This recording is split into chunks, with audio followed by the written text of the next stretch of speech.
সংস্কৃতি একার পক্ষে সমৃদ্ধ করা সম্ভব নয়। যখন সংস্কৃতি ধ্বংস করা হয় তখন দেশের অস্তিত্ব রক্ষা করা মুশকিল হয়ে যায়। সবার আগে বাংলাদেশ শিরোনামে যে কনসার্টের আয়োজন, এখানে কিন্তু বাধা নিষেধ নাই। দেশের স্বার্থে আমরা সবাই এক হওয়া উচিত ছিল, কিন্তু ইতিপূর্বে হয় নাই। 16 বছর আমার পায়ে শিকল পরানো ছিল, আমার কণ্ঠ রোধ করে রাখা হয়েছিল। আমি মনির খান, জনগণের ভালোবাসা নিয়ে মনির খান হয়েছি সঙ্গীত জগতে। 16 বছর জীবন থেকে চলে গেলে আর কি থাকে? দীর্ঘদিনের পুঞ্জীভূত একটা সমস্যা, তো সেগুলো সরাতে গেলে একবারে সম্ভব নয়। যে সবার আগে বাংলাদেশ এবং সংস্কৃতি একার পক্ষে সমৃদ্ধ করা সম্ভব নয়।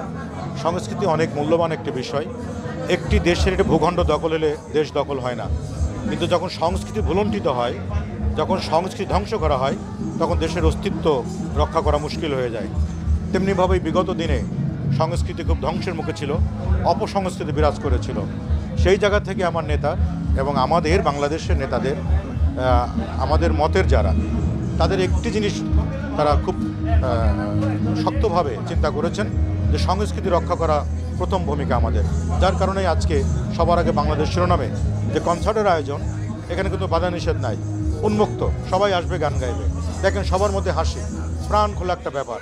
কেউ গিটার নিয়ে, কেউ তবলা নিয়ে, কেউ হারমোনিয়াম নিয়ে, কেউ কিবোর্ড নিয়ে, কেউ একতারা নিয়ে, দোতারা নিয়ে। সারা বাংলাদেশের সংস্কৃতি আজকে এখানে এসেছে। সারা বাংলাদেশের সংস্কৃতি ঐতিহ্য সব কিছু কিন্তু আজকে মানিক মেভিনিতে উপস্থিত।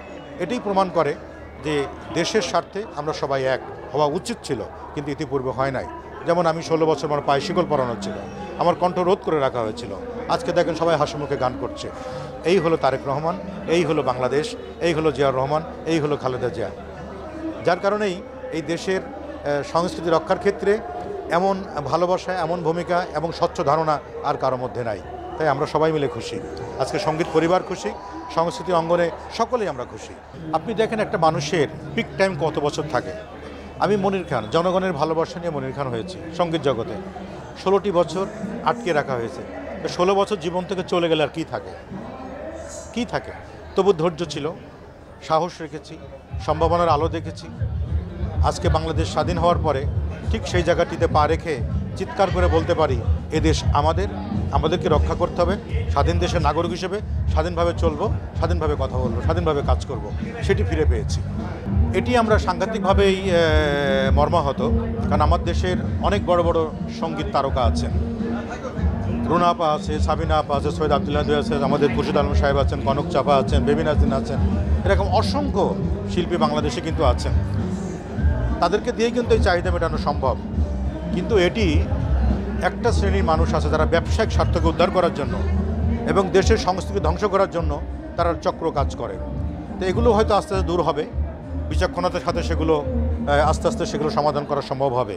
কারণ দীর্ঘদিনের পুঞ্জীভূত একটা সমস্যা, তো সেগুলো সরাতে গেলে একবারে সম্ভব নয়।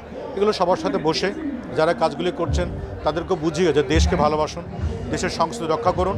আমরা সবার সাথে লেনদেন করব, সংস্কৃতি কোনো সীমারেখা নাই, সবার সাথেই লাগবে, আদান প্রদান থাকবে, বাট দেশকে ক্ষতি করে নয়, দেশের সঙ্গীতকে ক্ষতি করা নয়, দেশের সংস্কৃতিকে রক্ষা করে যেটা প্রয়োজন সেটা আমাদের করতে হবে।